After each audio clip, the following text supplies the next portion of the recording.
नमस्कार, बहुत बहुत स्वागत और अभिनंदन आप सभी का द डिबेट में। मैं ब्रजेश मिश्रा हूं।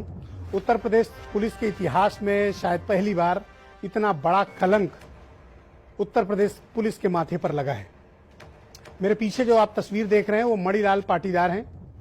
ये उत्तर प्रदेश के आईपीएस ऑफिसर हैं, डायरेक्ट बैच के आईपीएस ऑफिसर हैं, युवा हैं।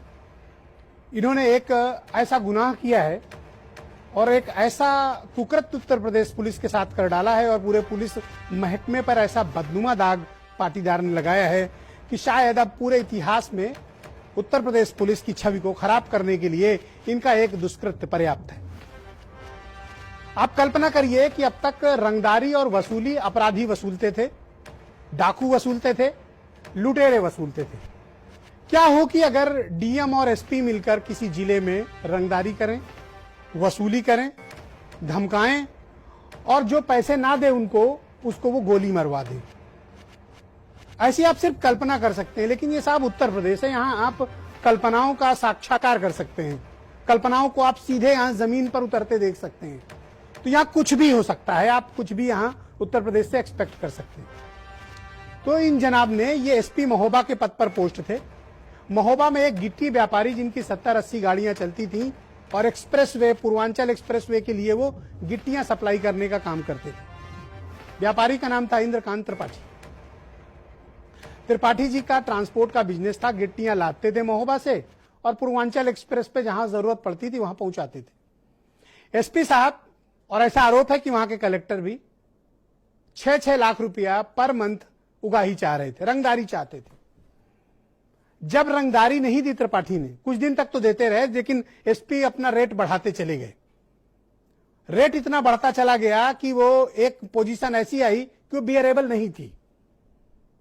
तो एसपी ने इंद्रकांत त्रिपाठी को बुलाकर धमकाया और कहा तुम्हारी हत्या हो जाएगी, अगर तुमने पैसे नहीं दिए तो मारे जाओगे। और ये उन्होंने करके दिखाना भी शुरू किया। जैसे त्रिपाठी के खिलाफ मुकदमे दर्ज होने शुरू हो गए, त्रिपाठी की गाड़ियां सीज होना शुरू हो गई, त्रिपाठी के रिश्तेदारों का उत्पीड़न शुरू होने लगा, त्रिपाठी के जानने वाले रिश्तेदारों के घर धमकी भरे फोन जाने लगे। तो त्रिपाठी जी जब बहुत आजीज आ गए तो उन्होंने एक वीडियो अपना बनाया और वो वीडियो वायरल किया और उसमें मुख्यमंत्री योगी आदित्यनाथ से पूरी बात बताई कि साहब मुझे इस तरह से एसपी महोबा प्रताड़ित कर रहे हैं, मेरी हत्या करा सकते हैं और जब मैंने पैसे नहीं दिए तो ये घटनाएं मेरे साथ वो करा चुके हैं। ये वीडियो वायरल होता है और उसके 2 दिन बाद इंद्रकांत त्रिपाठी को गोली मार दी जाती है। क्या होता है? गोली मार दी जाती है। मामला जब मीडिया की सुर्खियों में आया तो सरकार ने प्रारंभिक जांच कराई, होम डिपार्टमेंट ने। प्रारंभिक जांच में मामला पहले से ज्यादा खौफनाक तरीके से सामने आया। सिर्फ लूट और वसूली तक ही मामला नहीं था। एसपी साहब वहां सिंडिकेट चला रहे थे अपराध का, जैसे हत्या कराना, लूट कराना, गिट्टी से पैसे वसूलना, मोरंग से पैसे वसूलना, गाड़ियों से पैसे वसूलना। ये सब काम के लिए उन्होंने कुछ स्पेशलाइज्ड दरोगा, इंस्पेक्टर और सिपाही रखते थे जो रात में लूट कराते थे, डकैती डालते थे। और इसके सरगना कौन थे? एसपी महोबा। यानी रक्षक अगर भक्षक बन जाए तो क्या हो सकता है, महोबा के इस एसपी मणिलाल पाटीदार ने वो करके दिखा दिया। इसीलिए मैंने डिबेट के प्रारंभ में बहनों भाइयों ये बात कही कि उत्तर प्रदेश पुलिस के इतिहास में लगने वाला ये सबसे बड़ा कलंक है। यह विकास दुबे कांड से ज्यादा बड़ा कलंक है। विकास दुबे कांड तो सिर्फ एक घटनाक्रम हो सकता है, लेकिन जो कुछ भी मणिलाल पाटीदार ने किया, और यह होम डिपार्टमेंट की प्रारंभिक रिपोर्ट है जो मेरे हाथ में है, 2 पेज की यह रिपोर्ट है। यह रिपोर्ट बताती है कि एसपी साहब डकैत हैं, एसपी साहब चोर हैं, एसपी साहब रंगदारी कराते थे और एसपी ने ही ये अटेम्प्ट टू मर्डर कराया। अब व्यापारी की मौत हो गई इलाज के दौरान। जब मीडिया में सुर्खियों में हाईलाइट हुआ तो बामुश्किल एसपी साहब हटाए गए, उनके खिलाफ एफआईआर दर्ज हुई। अब व्यापारी की मौत हो गई है तो मामला तरमीम होकर अब 307 से 302 यानी हत्या में तब्दील हो गया।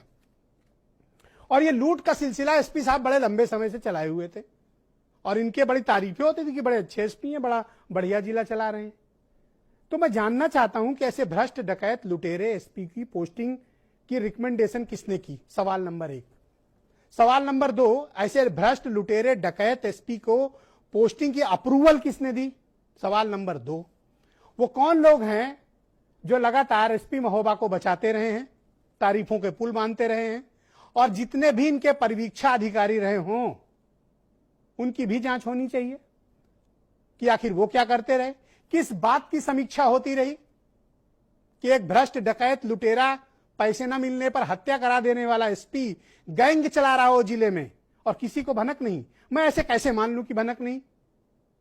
यह बात विश्वास नहीं होती कि मानी जाए कि एक एसपी डकैती डलवा सकता है, एक ब्राह्मण व्यापारी की हत्या करा सकता है, वो भी पैसे के लिए। और मरने से पहले वो वीडियो वायरल करके व्यापारी गिड़गिड़ा रहा है लिटरली कि मुझे बचा लीजिए, मेरी हत्या हो जाएगी, और उसकी हत्या हो जाती है। और सिस्टम से सवाल नहीं कोई पूछ रहा है। पूछा जाना चाहिए कि जब शांति भंग की आशंका में किसी को उठा के जेल में डाल दिया जाता है, वहीं एक हत्या करने वाला एसपी आज भी खुली हवा में सांस ले रहा है। पाटीदार पर अब तक कोई कार्रवाई नहीं हुई। बहनों भाइयों, पाटीदार अब तक गिरफ्तार नहीं हुआ है। अमर दुबे की पत्नी होने के कारण खुशी दुबे जेल आज भी काट रही है और उसको और कड़ी जेल में भेजा गया है। कानपुर से बाराबंकी शिफ्ट कर दिया गया। सख्त सजा दी जा रही है क्योंकि उसने अमर दुबे से शादी की और उसके कोई गुनाह नहीं है। और यहां मेरे पीछे की सीन में जो शख्स है, ये आईपीएस अफसर है डायरेक्ट बैच का। इसने हत्या कराई है, लूट कराई है, डकैती कराई है और इसके खिलाफ कोई कार्रवाई नहीं हो रही। मुकदमा दर्ज करके आपने कोई एहसान नहीं किया है। किसी की हत्या होगी तो मुकदमा तो दर्ज होगा। मामला तो तब है जब आप अरेस्ट करके दिखाइए, जेल भेजिए, चार्जशीट लगाइए, सजा कराइए, इसको आईपीएस से टर्मिनेट कराइए, तब तो मानेंगे कि आपने न्याय किया। तो रक्षक जब भक्षक बनते हैं तो क्या हो सकता है? यह घटना उसकी प्रत्यक्ष प्रमाण है। प्रत्यक्षम किम प्रमाणम। मरने से पहले अब वीडियो वायरल करता है, गली गली जाकर गुहार लगाता है कि मुझे बचा लो, उसके बाद भी गोली मार दी जाती है। और अब तक एसपी साहब खुले घूम रहे हैं। कल्पना करिए कि आम आदमी ने किया होता तो क्या होता? उसका घर गिरा दिया गया होता, उसकी गाड़ी पलट गई होती, पर एसपी साहब को कोई टच नहीं करेगा। कहा जा रहा है विवेचना करेंगे, अभियुक्तों को नोटिस जारी करेंगे। अरे भैया, तो दूल्हे हैं क्या वो? उनको बारात में ले जाओ, फिर उनको मेहमान बना लो। अगर अपराधियों के साथ अगर एक जैसा सलूक होता है तो मैं चुनौती देता हूं कि पाटीदार को घसीट कर लाया जाना चाहिए, अरेस्ट करके पुलिस को जाना चाहिए, थाने पर लाया जाना चाहिए। एक सामान्य ब्राह्मण व्यापारी की हत्या कलंक है उत्तर प्रदेश पुलिस के माथे पर। और शर्म आनी चाहिए उन लोगों को जो बड़े बड़े दावे करते हैं कि कानून व्यवस्था बड़ी अच्छी है। यह है आपकी कानून व्यवस्था? यह है आपका सिस्टम? किसने रिकमेंड किया था कि एसपी मणिलाल पाटीदार एसपी महोबा बनाए? अप्रूवल किसने दी थी? समीक्षा के नाम पर क्या होता रहा? नोडल पर नोडल, नोडल पर नोडल। क्या करते रहे नोडल? एक एसपी गैंग चला रहा है और किसी को खबर नहीं। क्या यह बात स्वीकारी जा सकती है? नहीं स्वीकारी जानी चाहिए। और मुझे हैरानी है, यह तो एक मामला है जो खुल गया बहनों भाइयों। यहां तो न जाने कितने और मामले जो अब तक नहीं खुले हैं। तो ये उत्तर प्रदेश पुलिस को हो क्या गया है? जिस पुलिस पर नाज था, जो पुलिस गौरव की प्रतीक थी, जिस उत्तर प्रदेश पुलिस के बहादुरी के किस्से सुने जाते थे, आज वहां उनका स्थान भ्रष्ट, डकैत, लुटेरे, चोर, बेईमान, मर्डरर्स ने ले लिया है। तो भाई साहब, ये बताइए मुझे कि फिर उत्तर प्रदेश की पुलिस और उत्तर प्रदेश के अपराधियों में अंतर क्या है? अंतर बस यही है कि आपने वर्दी पहनी हुई है। अंतर यह है कि आपको प्रोटेक्शन मिला हुआ है कि आपका घर नहीं गिराया जाएगा, आपकी गाड़ी नहीं पलटेगी, आपको गिरफ्तार नहीं किया जाएगा। अगर हत्या किया होता कोई, ये नॉर्मल व्यक्ति किया होता, अब तक उसका घर बचता? नहीं बचता।